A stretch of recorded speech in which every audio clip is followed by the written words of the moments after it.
know we It's complain just about not it. the same. Yeah, I was gonna say we complain about it every week, but it's not the same. It's not as good. It's so underwhelming. Yeah. Also, I'm pretty sure someone called us out for being late. We're early. No, we're not. No, we're late. I thought it was 7:15. 7 o'clock, sir. 7 o'clock. Well, you know what? I'm right on time because I'm here. And Because Zach's computer was lagging like a mofo. it, And he had to Because the reboot. wizard It never actually arrives was. early, nor does he arrive late. A wizard arrives precisely when they need to. if you want to blame someone, you can blame me. It was like having some serious lag. So it's like, all right. It restart. definitely was. Check out my coffee mug. Oh, You guys would enjoy it. wait, let me full screen it. Oh shit. There we go. Oh, nice. Yeah. It's also giant, which I support. Yes. Alrighty. Let's see. It's not my fault. I do not give improper information. I give the It's funny that I knew and Tina knew, but Zach acts like he didn't know. I forget every week. Yeah, you Every forget. week. You literally do forget. It's weird. And then I'm usually- Biscuits is like, let me start an OnlyFans. Here's my butthole. It's a butthole. Don't you? Yep. Don't you? Alrighty. Biscuits Well, is right then- on time. Exactly. Biscuits is ready. So speaking of ready, you want to jump into this? All right. So Zach's going in the middle. Yeah. I picked it. It's done. There. Let me turn this music down. Don't need any copywritten stuff in the background. All right. Here we go. On this episode of the Culture Smash, Superman is up and away one last time. Is streaming actually dead? One can only dream. And get your paddles ready. TCM's going up to bid. It's the Culture Smash Cast, episode 673 for June the 11th, 2025. I'm Stephen Lackey, editor of the Culture Smash Cast. Tina? I'm Tina Qualls, contributor to Culture Smash Cast. Dumbass? I mean, Zach? Dumbass, I'm Zach. It's true. I was calling you that. It's still true. It's It still works. true. It still works. All right. Join us every Wednesday night live on YouTube and Twitch starting at or around 7 p.m. Follow us on your platform of choice and engage with us in the comments. We do read comments and answer questions all along the way. So feel free to join the show. You should really update the script. Hey, I don't have to because I know the information, but I probably should update it. You know, because some people are dumbasses and they look at That's- the script and they don't remember the time. Well, literally, I can't say anything because if the date is wrong on the script and I know the date, you know this, I still will read the wrong date. This Yeah. is just the way it is. People are dumbasses. That's true. All right, so special thanks to Skinny Mixes for supporting the Culture Smash Cast. Skinny Mixes are coffee, cocktail, and dessert syrups that are 0 sugar, 0 calorie, and 0 to 2 carbs. Head on over to skinnymixes.com and try some of their delicious drink and dessert syrups, such as the white chocolate, salted dark chocolate, and salted caramel. They also feature a variety of cocktail mixes and water infusions. Spice up your coffee or cocktail with less sugar, calories, and carbs. Use promo code CultureSmash for 15% discount on your order. Marcus wrote an entire fucking paragraph. Zach, you want to read what? Have you guys Have seen you the guys- new TV show Department Q that everyone is freaking out over? Watched it today and is now rewatching the original movies, which are way, way, way better. I've never even heard of this. I put it on last night when I was doing laundry, and it just disappeared into white noise in the background. I don't have an opinion because I just couldn't care, and I know people are really loving it. And I thought, well, this is another. It's maybe a British show, maybe. I'm not sure. Definitely one that Netflix purchased. It's not made by Netflix, so that's a point in its favor. But I don't know. It looked like a procedural. Like something happened to somebody, and then there was a court, and I didn't care. So you'll have to tell me if it's actually good, because I just lost interest. It said, save your time, watch the movie. Yeah. Okay. Well, and yeah, I'll probably never do that, because there's like 73 movies coming out in the next 3 weeks, so I barely have time to think about it. There's That's so right. much going on. I was about to say, I I don't watch TV, so I decided to watch Chernobyl last night. Such a good series. And then all of a sudden it was midnight, and I was like, "Oh shit!" So I watched the that happened to me as well, but I watched the Paul Rubens documentary. I did watch how that was on Max. It's very good. It's very good. I've never been like the biggest Pee Wee Herman fan. I think he's fine. He's kind of funny, whatever. But the documentary is fascinating, and to see the shit that this man went through just because of his sexuality is incredible. And timing is everything, because the big thing he got in trouble for, people wouldn't even think twice about it now, I don't think. Well, also, it wouldn't exist now. It doesn't exist. I was about to say, I mean, that was... I don't think that... Yeah, they do exist, but they're different now. Yeah, they're more private still, I think, well, right? they're more... Somebody has a 70-inch TV and a couple couches, and it's attached to a store. Yeah, it's something like that. You got to pay some money to go in the door, you know. Yeah, I know it's something like that. But yeah, it's a good documentary. There's a couple times in it where, my pet peeve with documentary is when you hear the director talk, the filmmaker talk, and it happens like probably 4 different times throughout the runtime, and it's broken into episodes. And normally I would ding the movie for that, but Paul Rubens engages so deeply with the director. There are sequences that they just had to leave it in. It's like they were talking before the shoot. Yeah, they were talking before the actual shoot was going to start, and he said something that was important just in random exchange. So you're like, well, fuck it, you got to leave it in. But the one thing I'll say is it's broken into 3 or 4 episodes. It could have been a feature-length movie and just been done with it. But it's good. I think, just anybody who has an appreciation for like time capsule-y type of stories, because Paul Rubens was around for decades. Yeah. So it's interesting. Oh, okay. So Marcus says the show is a Scottish remake of a Danish movie book. Oh, that's why Marcus is all about it, because it's based on Danish source material. I got you. So I did that. Tino, you do anything interesting since last week? Nico and I watched The Ugly Stepsister. Yeah, I was going to ask you about that in the pre-show, but I decided to wait because I wanted to hear about it now. Nico had a hard time with 2 scenes specifically. He had a hard time with the eyes, with the lashes. Mm-hmm. And he had a hard time with the tapeworm. I think everybody has a hard time with the tapeworm. The lashes thing, though, the way that thing is shot, the way they get the camera in on those effects is. We were sitting there like both of us just like, ugh! But in between us like squealing and whatnot, we both just turned to each other as like, but these practical effects are fucking amazing. Mm-hmm.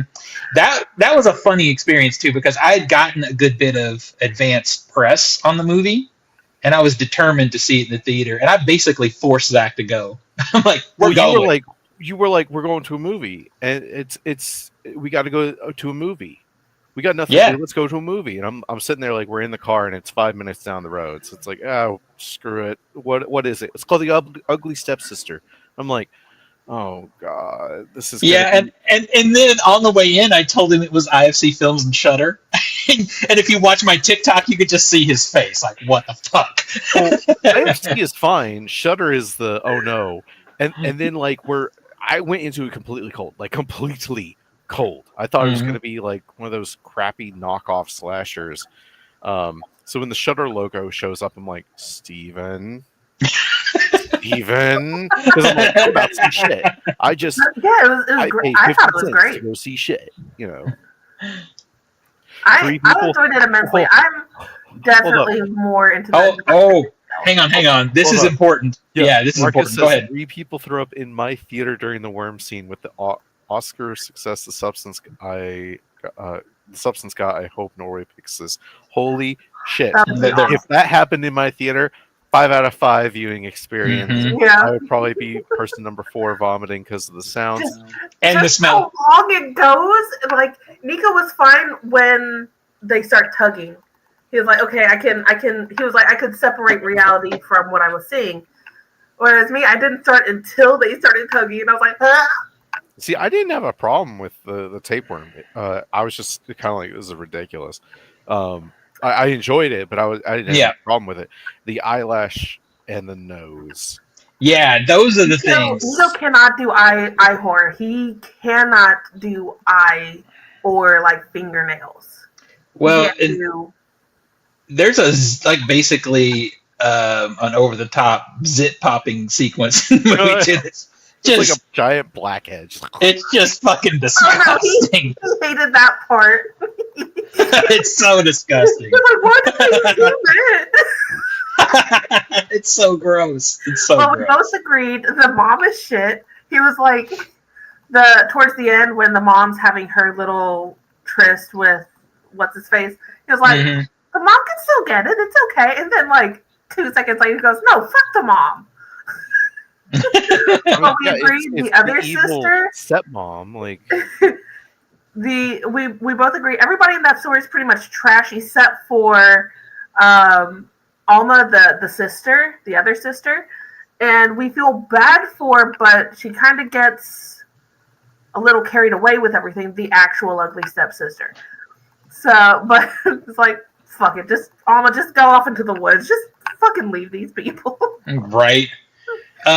Wait, the other part I forgot that completely sent me into like the stratosphere. I know where you're going.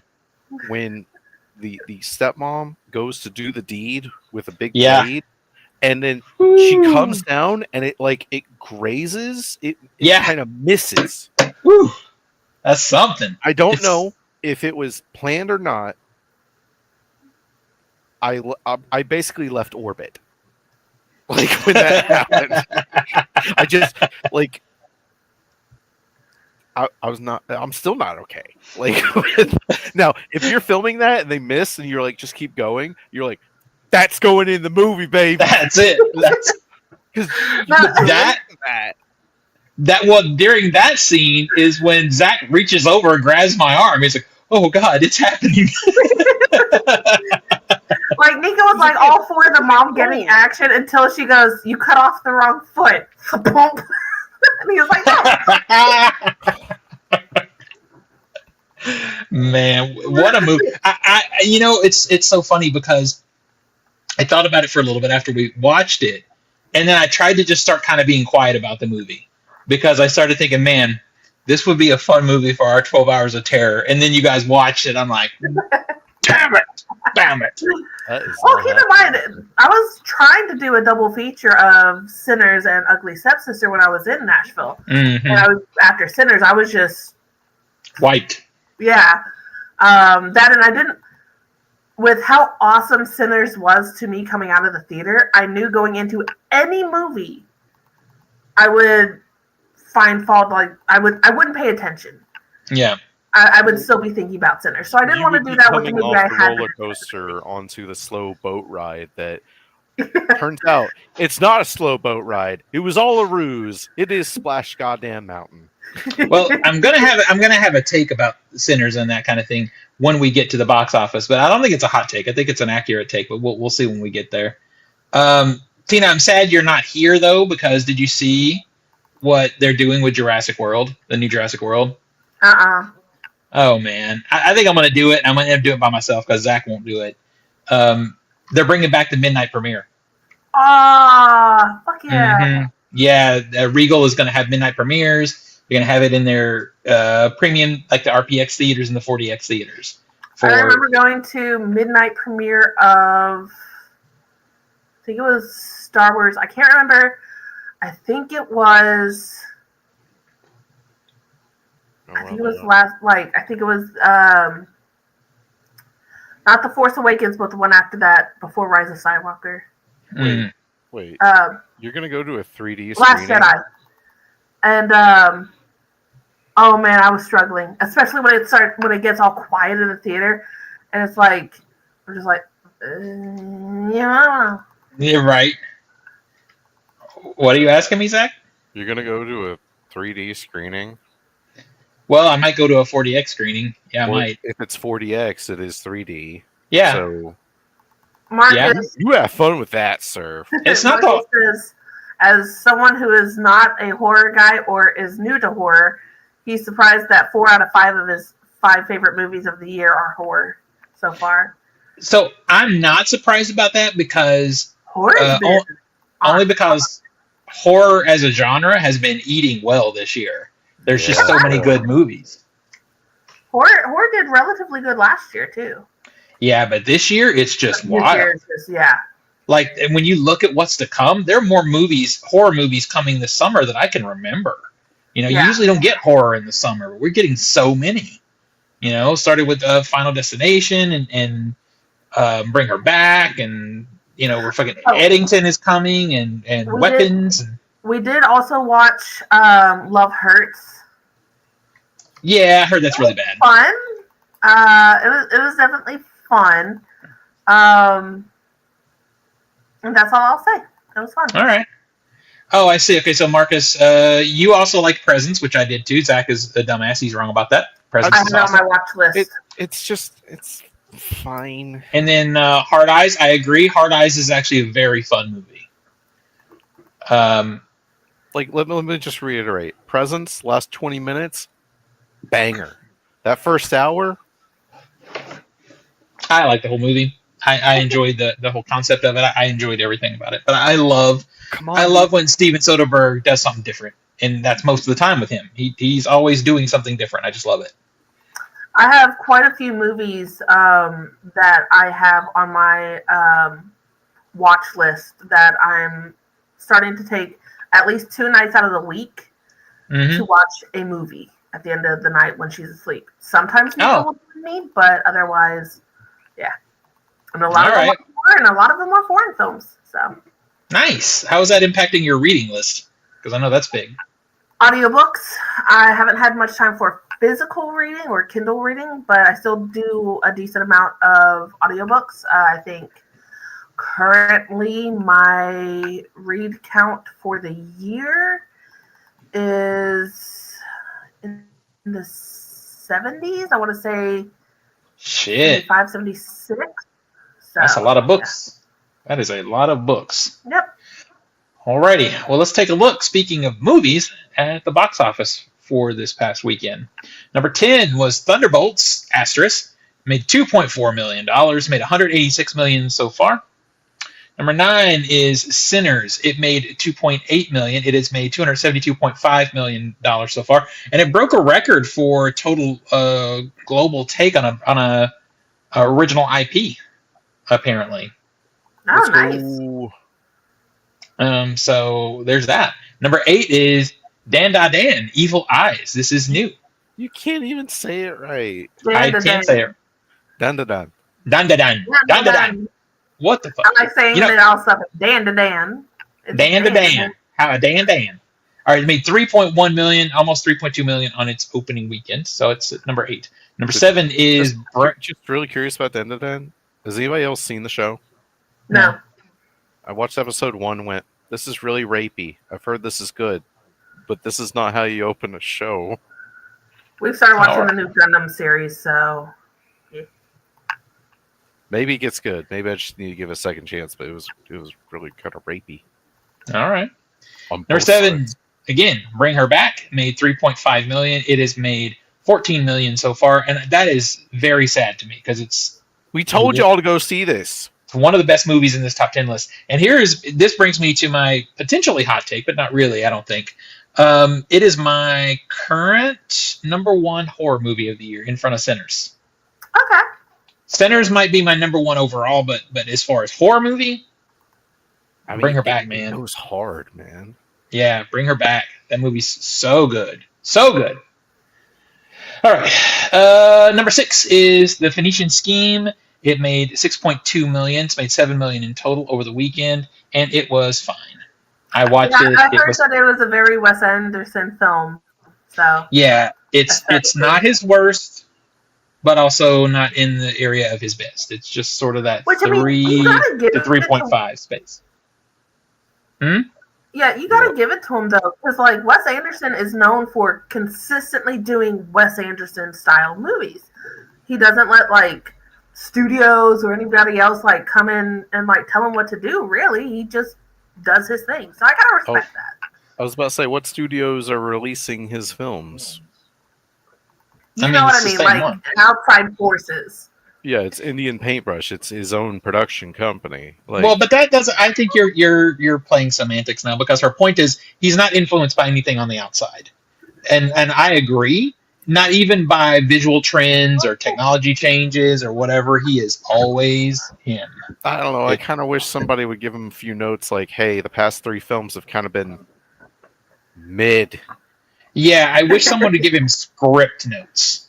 Yeah, Just- like, yeah. This new one, I watched it. I didn't hate it. I laughed a number of times. Like, the humor in this one really worked for me, but the story just didn't engage me as much as I would have liked. So I just walked in. Where would you put it, over or under Asteroid City? I would say it's really close. I would say I'm probably at about a 3 on both of them. Okay. Yeah, I was not. Asteroid City did not work for me. It was really like the first real like miss. Oh, like I've had like ones that didn't connect with me, but Asteroid City really just felt like it didn't work. Which I felt like Grand Budapest Hotel or Isle of Dogs. Yeah, Grand Budapest Hotel, I think, is his peak. I will always have a soft spot for Royal Tenenbaums because I love the characters in that one. Life Isle Aquatic. of Dogs made me cry so hard. I fucking love Moonrise Kingdom. Moonrise Kingdom. Moonrise Kingdom was one that didn't connect with me, but I understand that it's good. Yeah. So whereas like Asteroid City is one where it just didn't work. I hated the framing of that movie. I hated it. Yeah, it's like this movie just isn't good. Yeah, and the premise of it for me would be right up my alley, but it just. I don't know. For me, for Asteroid City, I do understand the issues and I agree with them, but there were some bits and pieces that I really liked. I think, thinking about it, I think this one, Phoenician Scheme, is better than Asteroid City. Okay. Framing is definitely better. That kind of stuff is definitely better. Well, when I say framing, Asteroid City it's a play, but the movie you're seeing is a play, but the play is also a rendition. It's like, yeah, see, I didn't mind that as much. This one is much more of a straight ahead narrative. And like I said, the humor in this one is it works because I'm in a theater with only me and like 4 other people, and we're all laughing at parts. Yeah, that's a Wes Anderson premiere, all right. Yeah, but when you have such few people in there, comedy is a tough sell, man. Yeah. You need a full audience for comedy, and the fact that we still found it funny was pretty cool. It's just that the story just didn't engage me enough. It didn't engage me enough. It's better than the one that I hate that I always forget the name of it. Darjeeling Limited. No. The more recent one that I hate, the anthology one. Oh, yeah, I know. Yeah. Oh, the French Dispatch. Yeah, I just don't like that movie. I will take French Dispatch over Darjeeling Limited.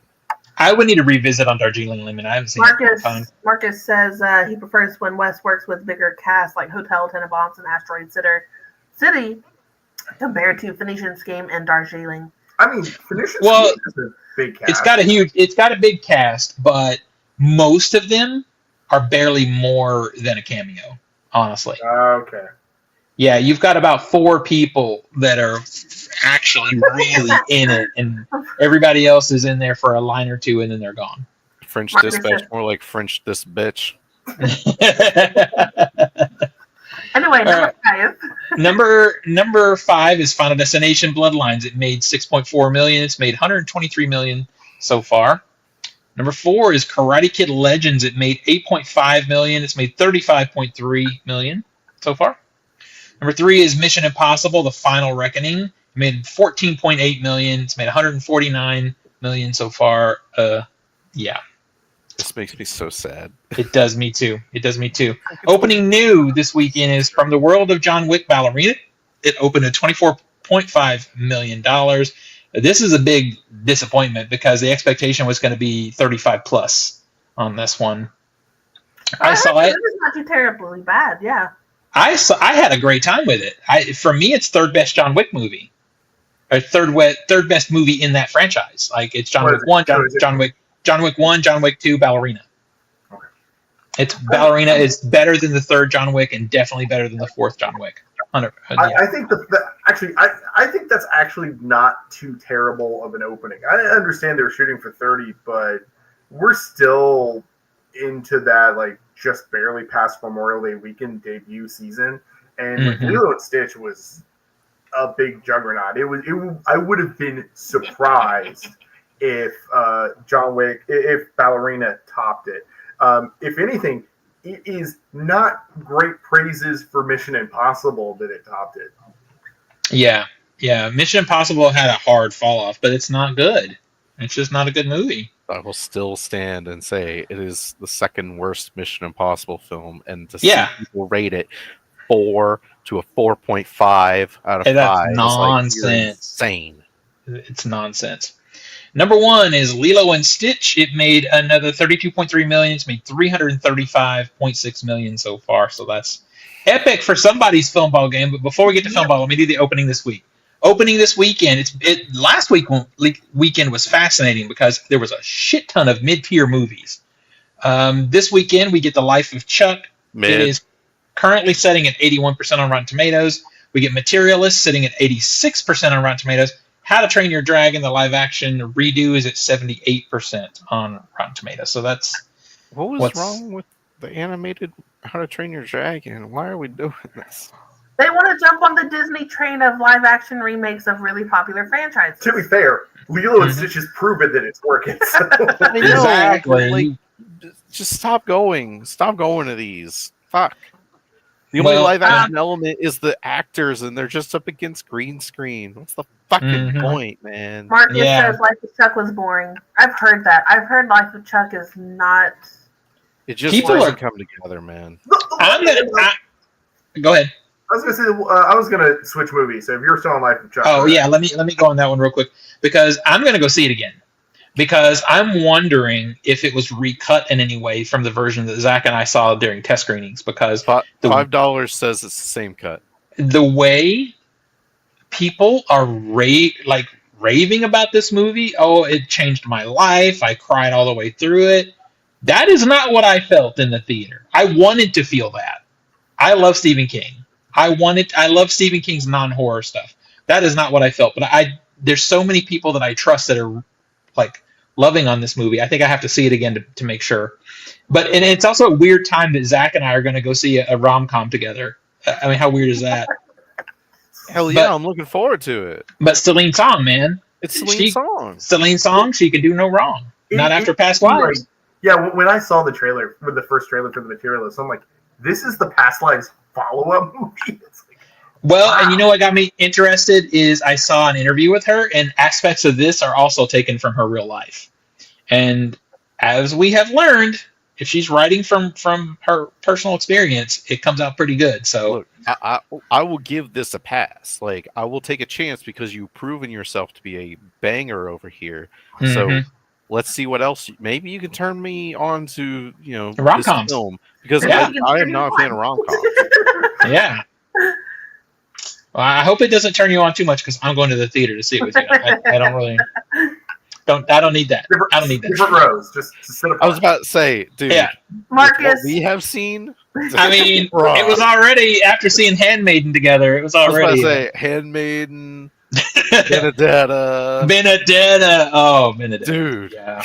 Dude. Marcus says, How to Train Your Dragon remake is a 1-to-1 with some scenes stretched out to kill momentum. Which is exactly what The Lion King was. Yeah. Which also dominated the box office. Exactly. But the one thing I'm interested in about that one, which actually another similar thing to Lion King, is a returning actor. Because Lion King had James Earl Jones come back from Mufasa, Gerard Butler coming back as Stoic, and it's like I kind of just want to watch him do live action version of the animated character that he's been doing. Yeah. The dads come back. The dads always come back. If the whole movie were the cast of the animated version playing live action, I would love it. That would be great. Yeah. I don't see America Ferrera says Astrid. Yeah. I'm probably gonna go see it Friday. Honestly, I'm probably going to see it. I'm going to do a double. I'm going to see How to Train Your Dragon, then I'm going to meet this dumbass for Materialist. They also have the same dragon in it. That's impressive. Yeah. Toothless hasn't aged at all. No. I did forget one movie before we get into Film Ball. I did forget one movie Nico and I watched. God. Oh, go on. And we finally watched Brave New World. Captain America, Brave New World. Hey, And I warned you. You did.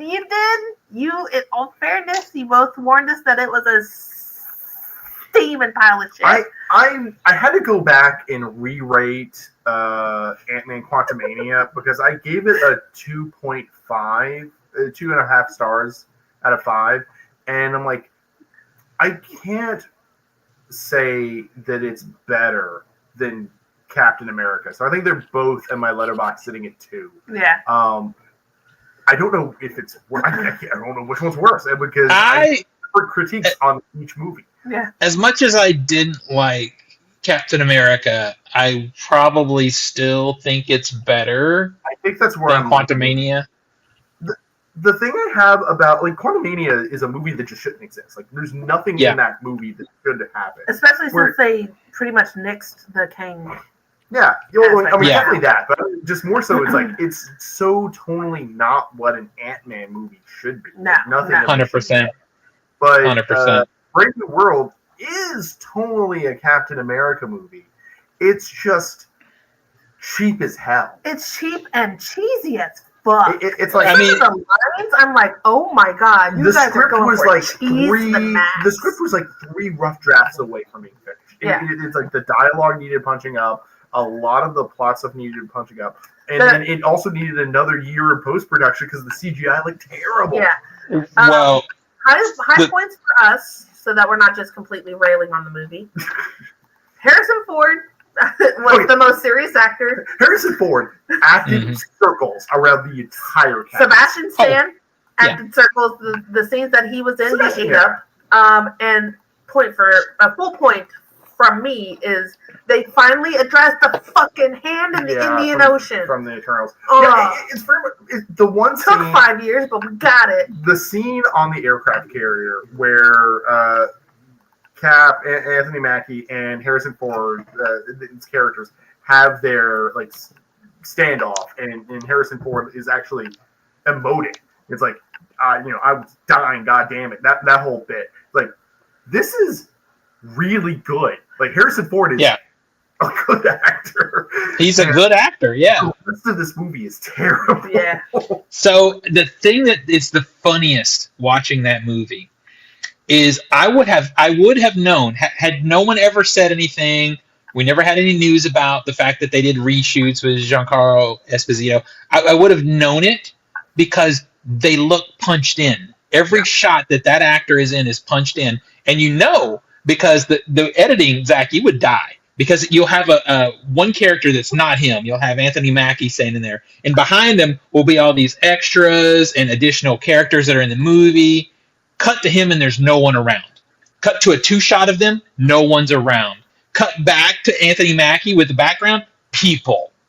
You could just feel it punched in every time he's in the movie.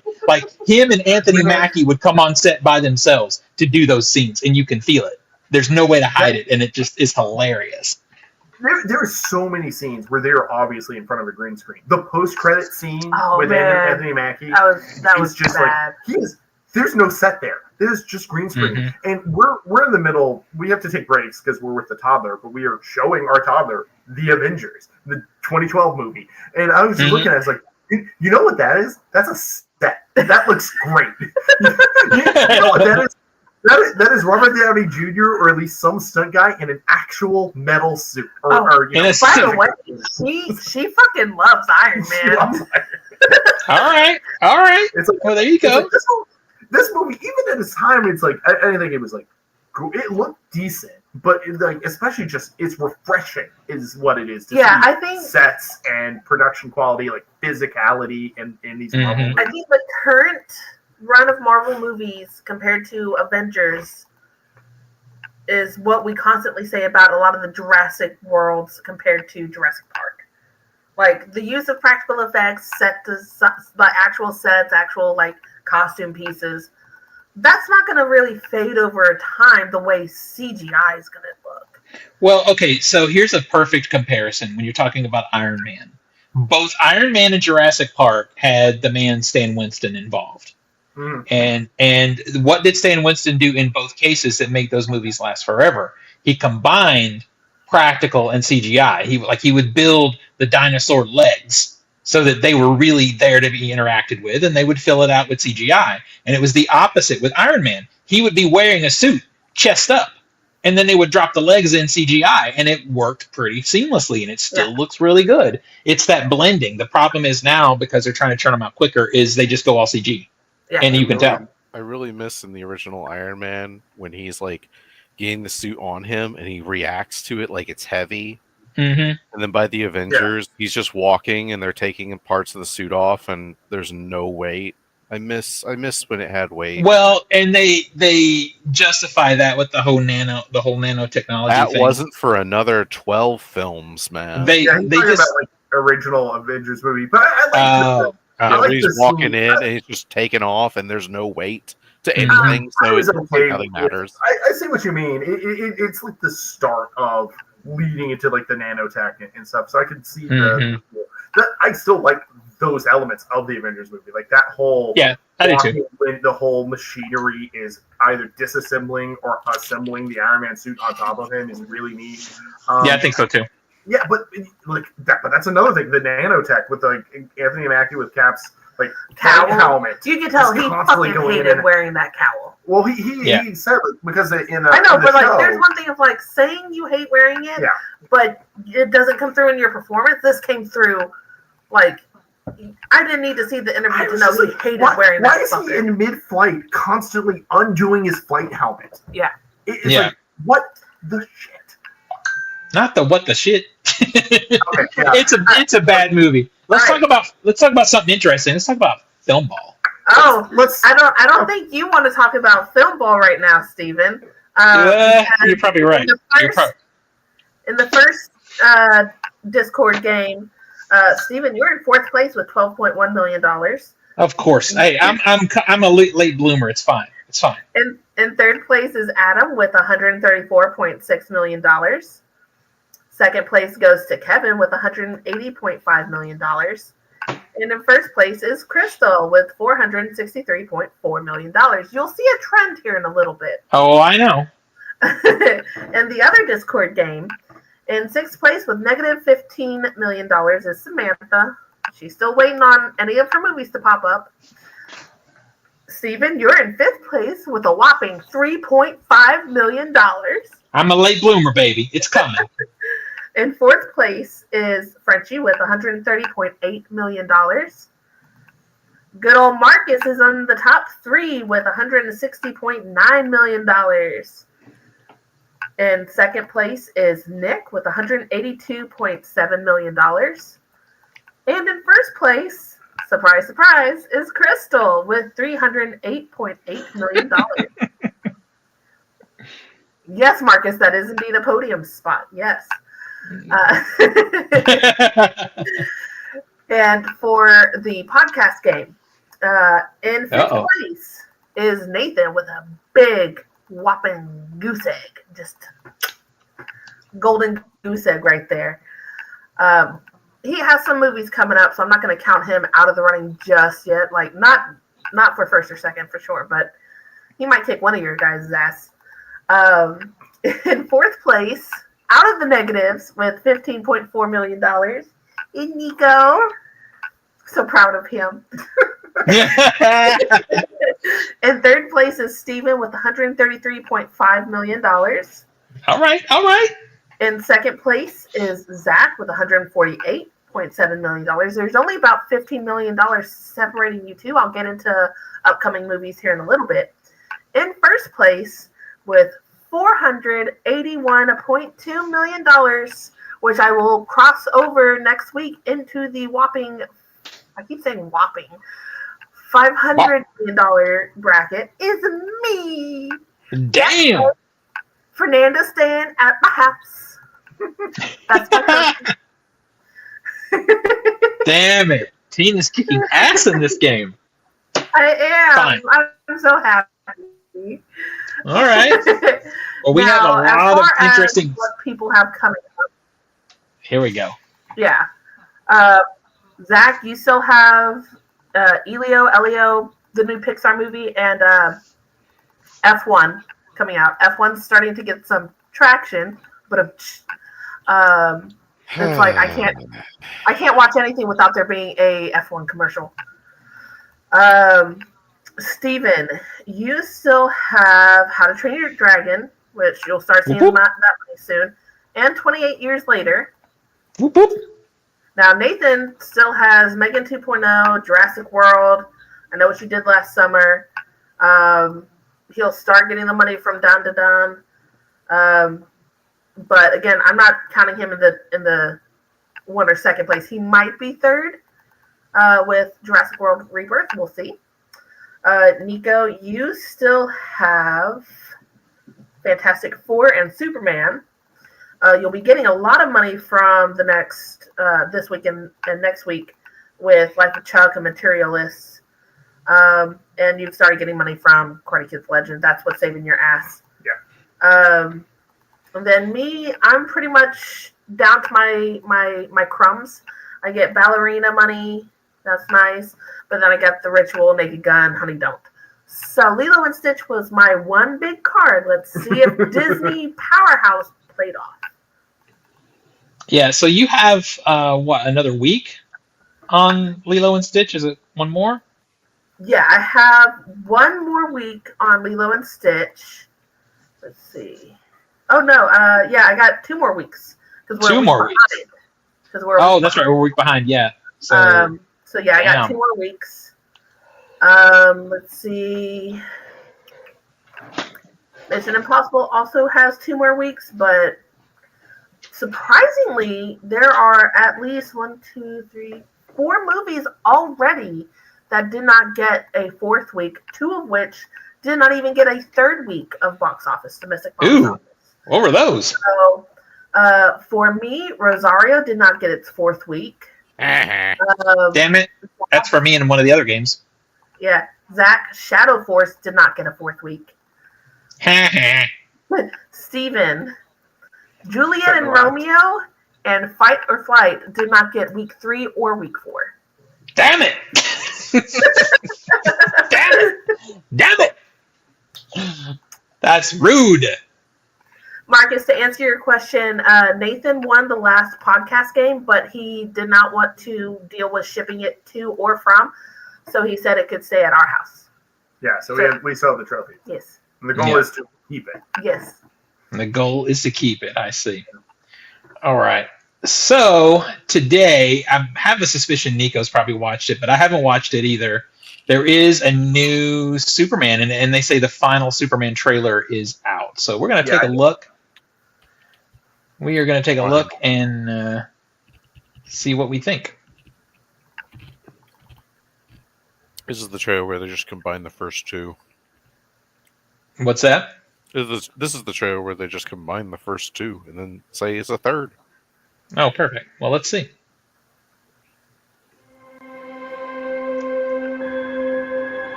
Superman.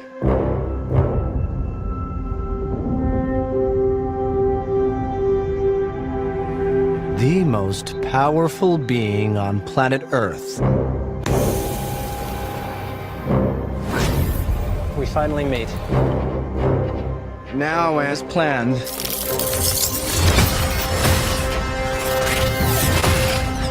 I'll destroy you. And of course, that reporter you always do interviews with. Who raised you as a child? I'll kill them too.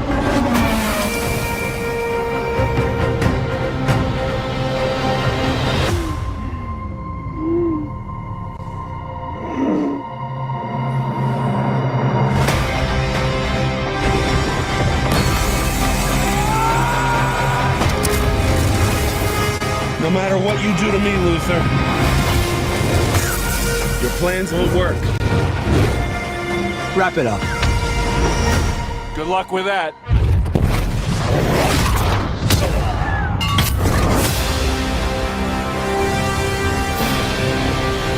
Make can move Big Blue.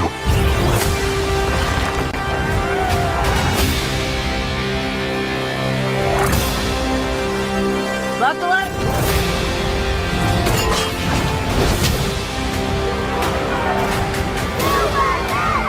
They chose him. Let them die.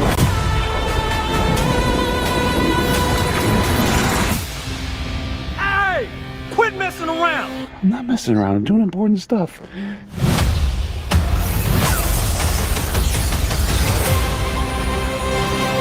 Hey, buddy. Eyes up here.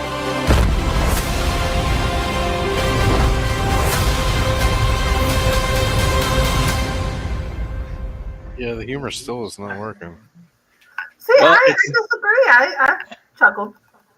It's exactly not what Zach said it was going to be. Yeah. Yeah, no, I mean I think this one did a really good job on making the audience understand Lex Luthor's place in this movie. Yeah. It also sounds like it's definitely more of a younger Superman. Like I get the feeling like a fresh out of college kind of deal. No, I get the feeling this is a fairly established Superman. Yeah, I know it's like fairly established in the world Superman, but like just his humor, He's like a young adult Superman. Yeah. Okay, I see it. like I'm not messing around. I'm doing important stuff. That was, to me, that's like almost like a Spider-Man level quip. Yeah, I like Superman having a bit of levity to him as a character, and I think it would work well. I could definitely see the humor not working, but I'm pretty. I want to know. I have faith on Gunn because it's usually something he's really good at. I do think the knocking teeth out punch might be a bridge too far, but I also think that CGI looked terrible to me. Yeah, I think they're going. But as a dog owner, I'm like, oh yeah, my dog's come close to knocking my teeth out. I think that was a Superman punch. I know it was a Superman punch, but Crypto helped. Yeah, I think they're definitely going for a stylized, almost cartoony look to it to make it to kind of emphasize the comic bookiness of the movie. I want to see it in the final product to see if it actually works out. I understand it, like anyone going into the trailers, like you are, Steven, saying it's not working for you. I want to see the final product because I can think it might, but we'll see. Also, Nathan Fillion's hair just, like Marcus says, it's the stuff of nightmares. Yeah, but that's also the point. I know, it's the point, and it's accurate, but still. Also, anybody else notice the big green, like, alien baby that he's holding in the galaxy shot? So no one else has mentioned this, and I don't know, maybe it's just me. Who's the actor that's playing Lex Luthor? I forget his name. Nick Holt. Nicholas Holt. He's generally a good actor. I did not like his delivery. I thought his delivery to me was flat. Like, I'll kill you too. I'm gonna wait for context in the film itself, but like in terms of visual effects, the movie's complete. It's turned in. It's done. Yeah, it's submitted. It has to be. But also, I hope that Lex Luthor basically killing Superman and then the Fortress of Solitude bringing him back with the concentrated sunlight. I hope that happens in the first 10-15 minutes because, I mean, we pretty much saw it all in the trailer. Yeah. I mean, I hope that really doesn't matter in the scheme of things because literally we saw the whole fucking thing in the trailer, which I think is lame. It turns out Superman dies at the end of the first act. It's the thing that This is a Batman movie. Hang on. What were you gonna say, Nico? I was gonna say I still get the feeling that it's gonna be overblown. Like so much stuff is in this movie, but one thing that is probably helps is because of that feeling. I don't know where any of this is in the place of the movie. Like you were talking about, Steven, I hope you're hoping it's in the first act. I'm like, I don't know if that's the ending. I don't know if the ending is the stereotypical big giant monster fight, or if that's going to be the opening of the movie. It's like I don't know where. I don't know quite what the story is of the movie, which I think is refreshing. It's like I don't know what the plot is going into this movie from the trailers. From the trailers alone, Nicholas Holt as Lex Luthor, hit or miss. But just from the trailers alone, he's still a better Lex Luthor for me than Jesse Eisenberg. Yes. I could not stand Jesse Eisenberg's Lex Luthor. I hated it. I'm okay with a very calm and calculated Lex, which is what Holt seems to be playing at. Like the CEO politician level Yeah. Lex Luthor. Yeah, the quirky genius that Jesse Eisenberg did. I didn't like that at all. No, I didn't think he was Lex Luthor as Elon Musk, or it doesn't work. I will say it was actually Zach that said the humor didn't work, but I am gonna go ahead and agree. I'm doing important stuff. I mean, I think levity is fine, but I almost feel like it should be less clever. Like that's almost Spider-Man levels of kind of clever and cute when it should be more fish out of watery kinda. You know, because that's what he is, and I think it should be more that vibe. But again, we'll see when the movie comes out. I do appreciate though he's at least Gunn is doing something different with the character. I mean, we'll see how it goes. The last trailer really intrigued me because it was more serious, and I like this tone of Superman being all powerful but still fucking things up. You know, I like that sort of depth of character. But this one, I mean, I guess this is kind of the IMAX trailer, so they're trying to sell the fun, which is weird because the film doesn't have an IMAX aspect ratio. It's it wasn't. That's the aspect ratio. I had not heard anything was shot in IMAX for this one. No, it's just it was shot with IMAX certified cameras, but the whole film is in 1:9. Yeah, the film. So I'm not going to be seeing that in IMAX. And I want to go back to I want to listen back to some of our shows before Guardians was released because I'm wondering if we said some of the same things. You mean the first Guardians? Yes. Okay. When Guardians of the Galaxy was released, because us being comic nerds, we knew a little bit more than just the general mass public of Guardians, so we had a lot to compare it to. So I wonder if we say the same things that we're saying about Superman in those episodes and see if James Gunn pulls out another Guardians level. It's an interesting comparison, but I do think that the difference is, even though we are comic book people, the characters are a lot less known to us than Superman is. And those characters were coming in really cold. Superman's coming in with a bunch of hit or miss movies. People are like casting, a lot of dropped projects. It's kind of like Fantastic Four in that way. Fantastic Four is coming in the same way with a lot of kind of failed movies. So it's just can these characters be done correctly? And I think, and we've talked about it, Superman's one of the toughest characters to do right, to make him interesting, because he's overpowered. He's Mr. Goody Goody. He's very good and bad. It's not complicated. Yeah, Marcus put it in the chat, and I agree. He hopes that they bring in the man of the people vibe for Superman, as opposed to the dark Superman we got with Henry Cavill. Yeah, I agree. Superman is supposed to be, in my opinion, just from. Oh, what did you enjoy? Hang on, Tina. Wait. It froze through most of what you said, so we don't know what you said. Okay, so did you at least hear what Marcus wrote in the chat? Yeah, I heard that part, and then you went into your agreement, and it froze. I definitely prefer when Superman is more of that, just a farm boy from Kansas in the big city. Like you said, a fish out of water kind of scenario, as opposed to, I have this dark past and all that stuff. It's no, your dark past is you accidentally grabbed the wrong teat of a cow when you were milking. I don't know. Just, no. Yeah. There's no dark past. I agree. I still don't like the color palette of the movie. I still don't like that color. It's all icy and blue, and I don't like it. I think it should be more natural colors. Wide angle lenses, but that's Gunn. So. Yeah, he does that with all of his stuff. That's like us complaining about Dogma being headshot after headshot. That's just Kevin Smith, man. That's just Kevin Smith. That's the way he shoots. I'm still excited though. I'm still hesitant, but I'm interested to see. I do, in Gunn, I want to trust. So we'll see. All right, so let's move on. All right. Tina has the first. This is an interesting story. Yeah. The future of one of horror's most enduring franchises is coming into the spotlight. The franchise in question, the Texas Chainsaw Massacre, celebrated 50 years of existence last year, dating back to director Tobe Hooper's seminal horror classic. Now, though, all eyes are on what comes next as a bidding war has erupted over the rights. Several high-profile filmmakers and studios are in the mix to take on Leatherface's next chapter.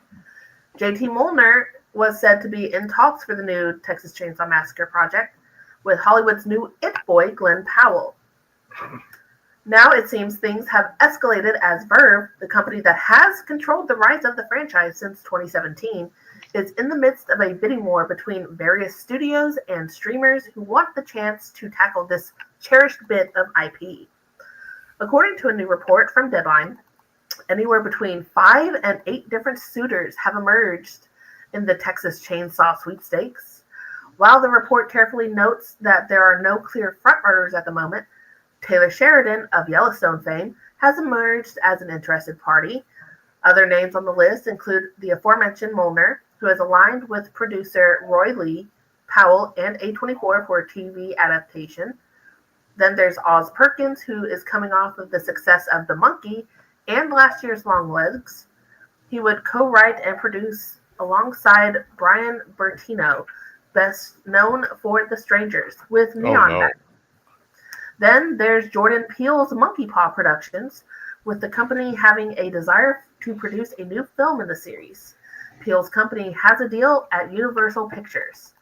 Peele is arguably the biggest name on this list in the realm of horror. Having his name attached would generate an enormous amount of interest right from the jump. Neon and A24 are both big players in the art house scene who have increasingly been dabbling in horror, and with talent attached to those studios' pitches, they're rather attractive as well. So it is a legit call up in the air on who's going to take over the Chainsaw. I don't think there's any one good choice in the ones who've put their names in the hat. Yeah. I think there's one that is the best of them, but even that one I have concern about. I know there's a lot of people all hype about the idea of Jordan Peele doing a TCM movie, and I think it's a fucking mistake because hot take. I also agree. I don't think Peele would be able to bring the cultural horror that is associated with Texas Chainsaw. Well, I think that he has a lot of focus on his own sort of almost M. Night Shyamalan formula, where he has to build in a twist, and he has to build in this, and he has to build in that. And social commentary is the name of the game with Jordan Peele. And TCM is not that deep. No. You will ruin the grind. TCM is grindhouse, but TCM is not horror. People think it's a slasher. People think it's not. It's none of those things. TCM is more of a grindhouse movie than a horror movie. And once you start to realize that, it really narrows the playing field because, to me, Osgood Perkins also trying to be too clever, trying to be too cute with what he does. I loved Long Legs, one of my favorite movies of last year, but The Monkey I didn't like at all. Ooh, boy, I liked 20 minutes of it, and I just feel like he has a certain, to me, a style that just would not work.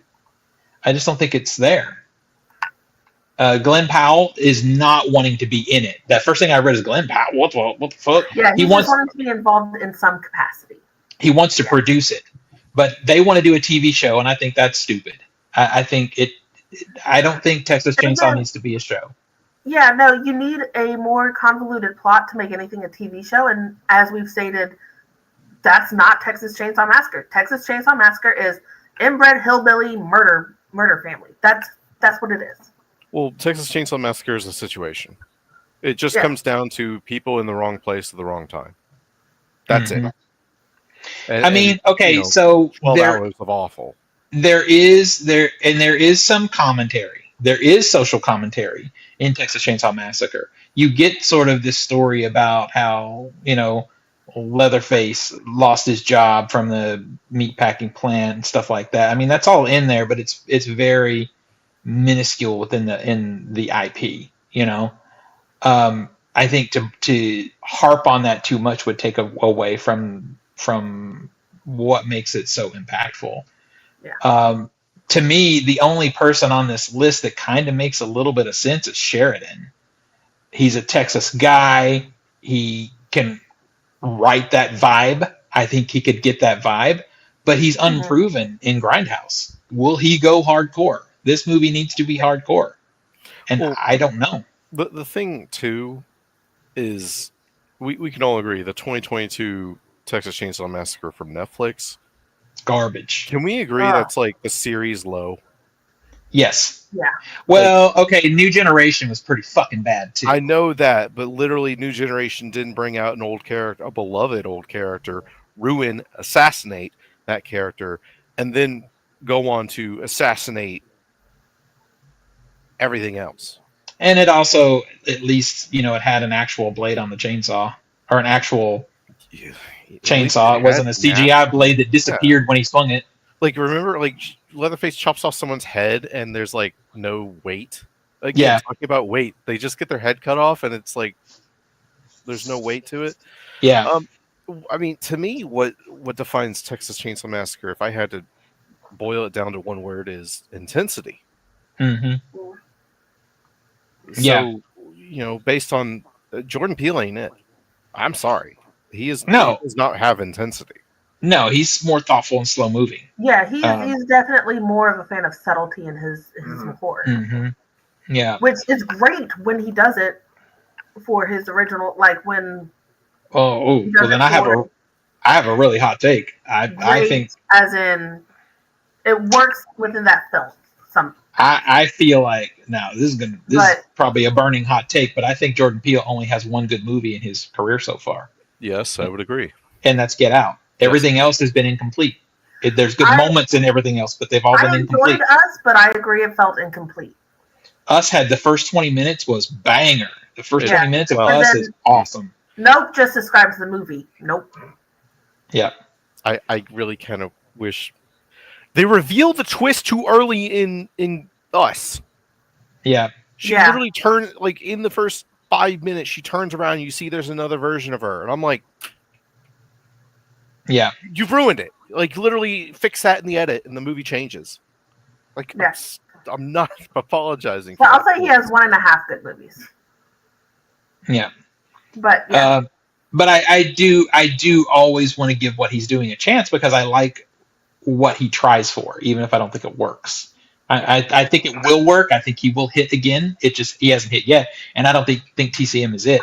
I mean, of these suitors, I mean, you guys tell me if you disagree, but to me, the only one that looks like a possible is Sheridan, and then again, I'm not sold. See, I'm like, you are too clean. You're too clean. Mm-hmm. For Chainsaw Massacre.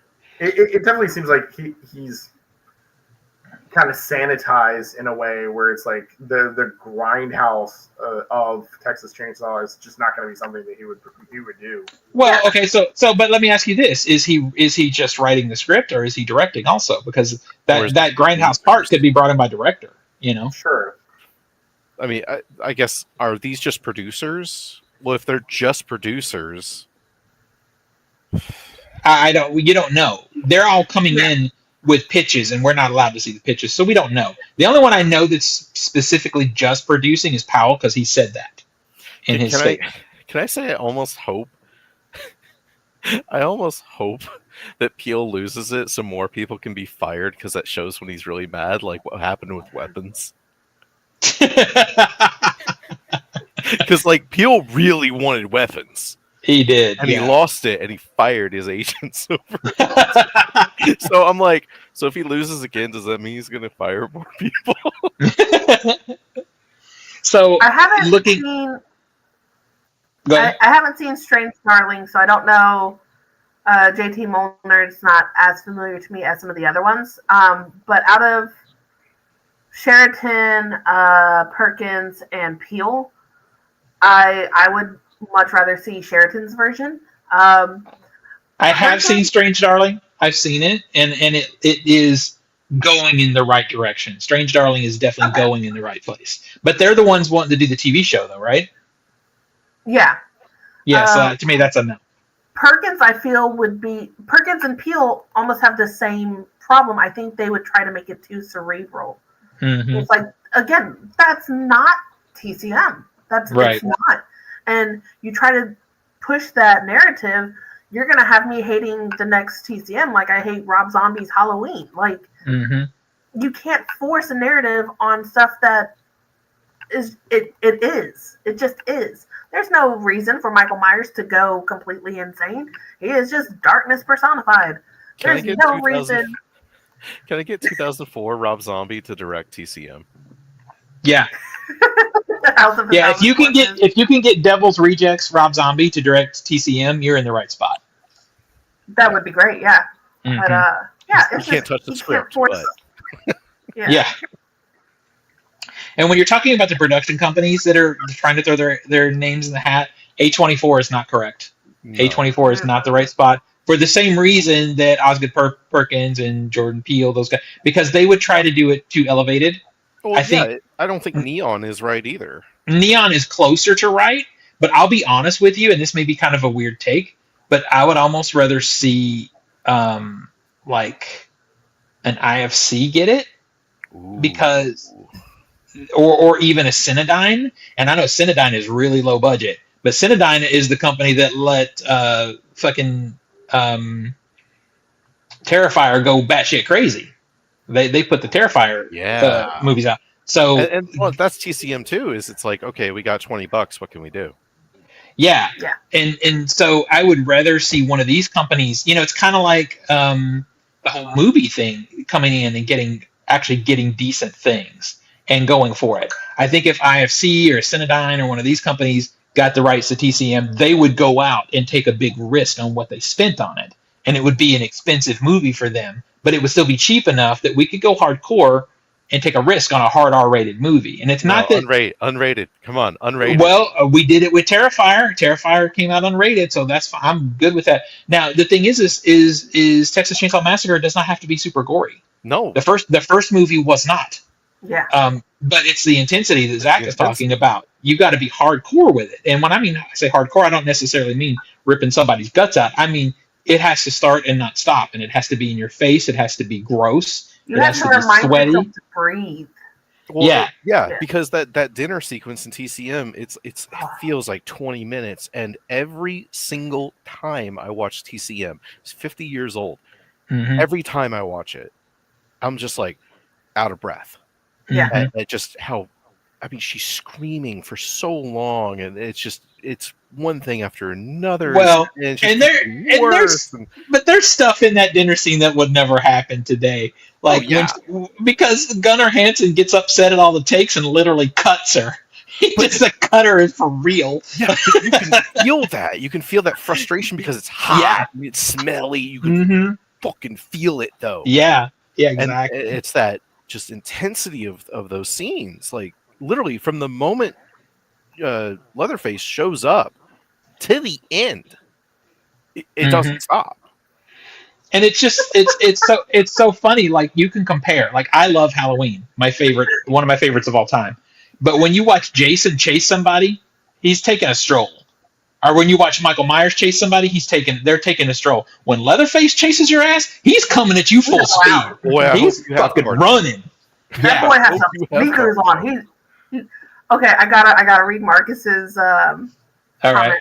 In short, TCM is a simple movie. It's a pepperoni pizza. It's good. It works. Don't try and put on shrimp or pineapple and curry and béarnaise sauce. And I'm like, now I really want a pepperoni pizza. It's a grilled cheese. Not us crashing out about TCM. So clearly we love TCM. Wait. I was about to say, if I was downstairs, I'd grab my...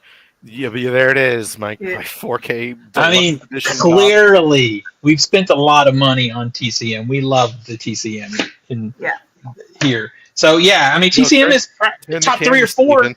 Turn the camera, show the poster, Steve. Oh. Wait, can you see it? There you go. Yeah, there it is. Yeah. Oh man, So- that poster looks signed. It is signed, sir, by a lot of them, the living ones.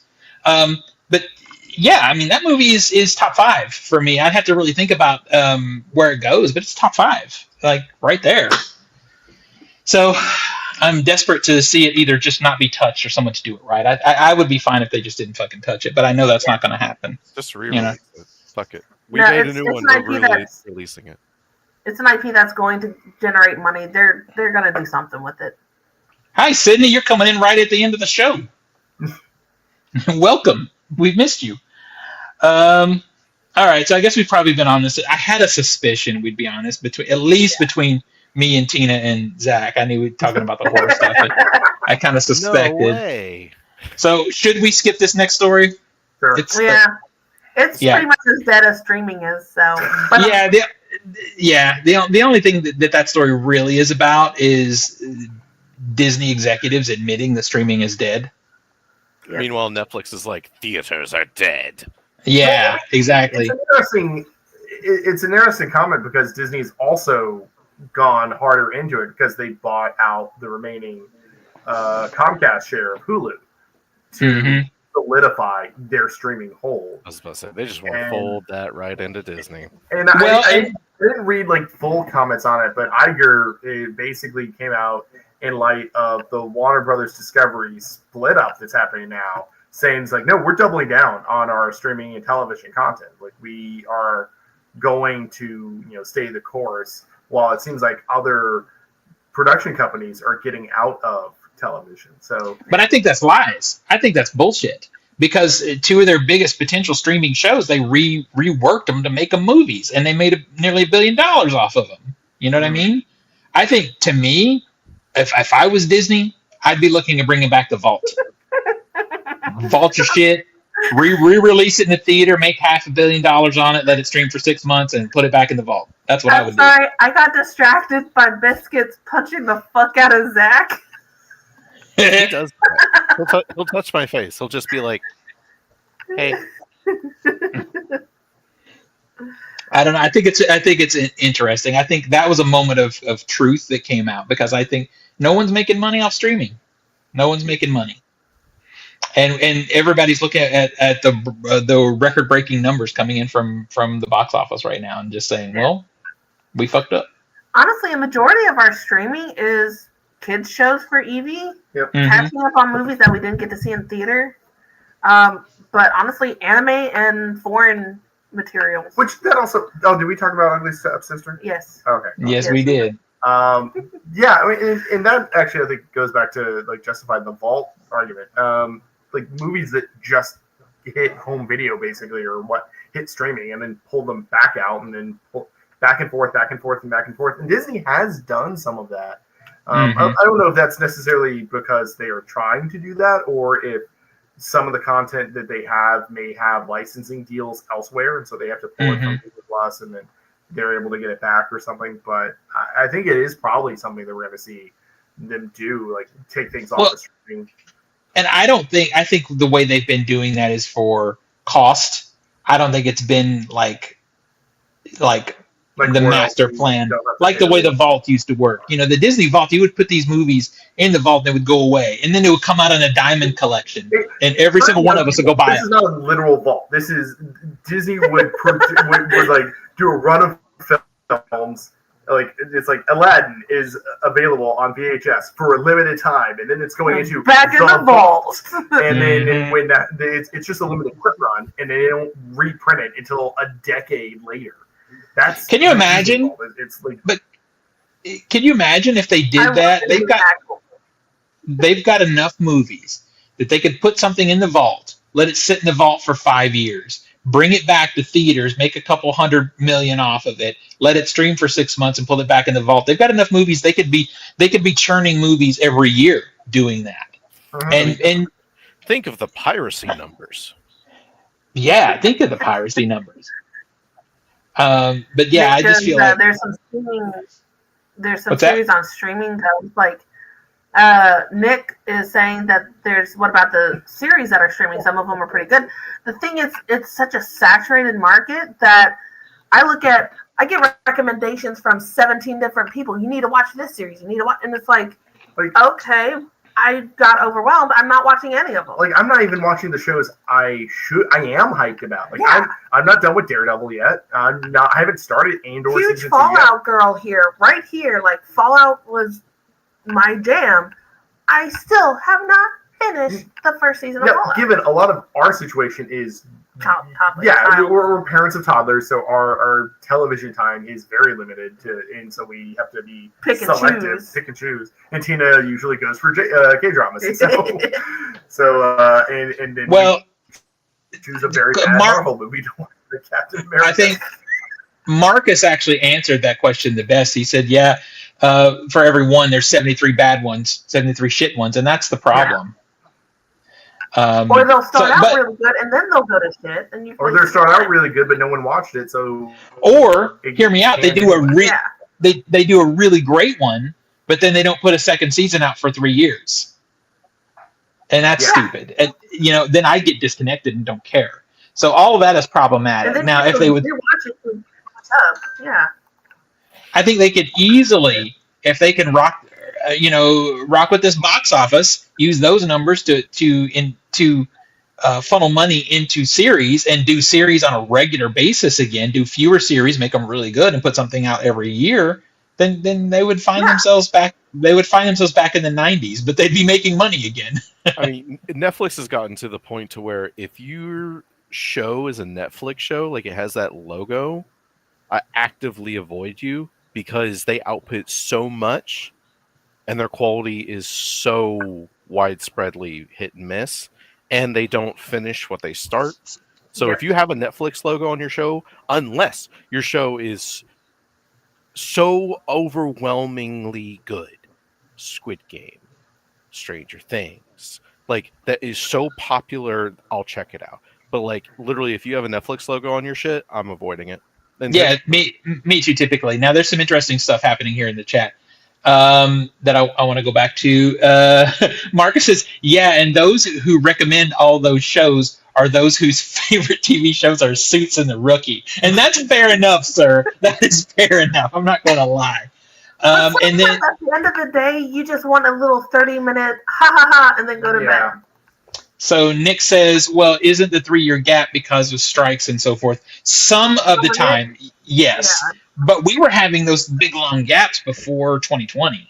I was about to say, Chainsaw Man there in the chat. I'd love a season 2, man. Well, and we've always had a long gap between Stranger Things from the first season that it came out. And it really boils down to money, because they're having to spend so much money on these series because they're trying to be a replacement for what's in the theater. So these shows are way more. They look as shitty as they look better than TV from 20 years ago, mostly. So they cost a lot more money. So they've got to save up, basically, is kind of what it boils down to. They can't afford to just do this year after year after year because, again, these companies are not profitable. I think Netflix finally did enter profitability, but I don't think anybody else has. Let's see. I'm just looking to see if anybody else is also miniseries have big what? Oh, big names. Yeah. Okay. And see, that's a whole other conversation, because that's really kind of what's hurt movie stars. No one gives a shit about. Oh, it's only we're gonna see Brad Pitt. Well, he's on TV.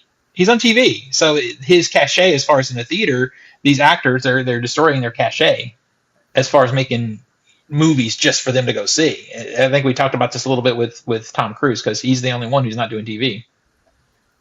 Nick says, I love binge watching shows. It scratches my tisms. I mean, I guess I get that, because I will, I've watched all 4 episodes of the fucking Paul Rubens documentary last night, so I do it too. Yeah, but it's weird how people say I don't have time to watch a movie, but I can watch 4 hours of a TV show. It's just so weird to me. But you know what? You can still buy physical media. Did you know this? Yes. Oh my God. Yeah, so you can just go buy the movies you want to watch. And there's some stuff out this week. So The Sean Connery 007 collection is out in both Blu-ray and in 4K. The 4K is also in a library steelbook collection, 6 films. Let's see, A Working Man. We're all Huh? waiting for the Bond films to come out in 4K before we even touch this, right? Yeah. A Working Man, the new Jason Statham movie, is out in Blu-ray and 4K. Swordfish is out in a 4K limited edition from Arrow Video, actually. Dan to Dan, season 1. There you go. So you can get yourself ready, for the movie that's currently out. Drop is out on a 4K and a Blu-ray. I mean, it sucks, but that's on you. Lord of Illusions is out in a 4K collector's edition from Shout Factory. Air America is out in a 4K steelbook. The Wiz is out on 4K from Criterion. And the thing that I'm the most interested in this week is the Return of the Living Dead 4K steelbook. This is a 3-disc edition. It's 1 4K and 2 Blu-rays. So I'm guessing there's extra cuts of the movie and all kinds of Can we extras. get the original audio? Well, maybe it's in there. I don't know. I don't know. We're not paying for that shit. Yeah, but anyway, that's the thing. I don't even necessarily have to have the steelbook because I actually like this slipcover edition. But if I'm picking one thing this week, that's what I'm going for. I did want to show you guys this though. I'm gonna full screen myself to make sure I'm putting it in the camera correctly. You got to see this thing. Marcus has thoughts on the James Bond game trailer. Fuck yeah, dude! Are you kidding me? I didn't see it. There's a game. So basically, take the concept of the Hitman games, apply it to James Bond. I'm in. Okay.